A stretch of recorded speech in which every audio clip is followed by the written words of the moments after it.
Hey everyone, and welcome back to another video. And in this video, I'm going to show you how to pull up your Priority Pass card on the Priority Pass app. Now, this video is going to be particularly useful for individuals. Let's say that you're traveling and you mistakenly forgot your Priority card at home. How do you actually go ahead and pull up your Priority Pass card on the app? Now, this video is going to be short, sweet, and simple, guys. There's not going to be a lot of steps involved.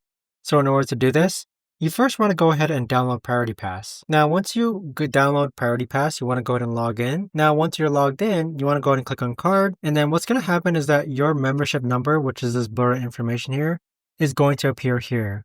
So this right here is your Priority Pass card, which you could actually use to get into lounges and such. But there you have it, guys. That right there is the best and easiest way that I know of to actually go ahead and get your Priority Pass card on the Priority Pass app. If you guys know of a better or easier way to actually do this, let me know in the comments down below. I would love to know.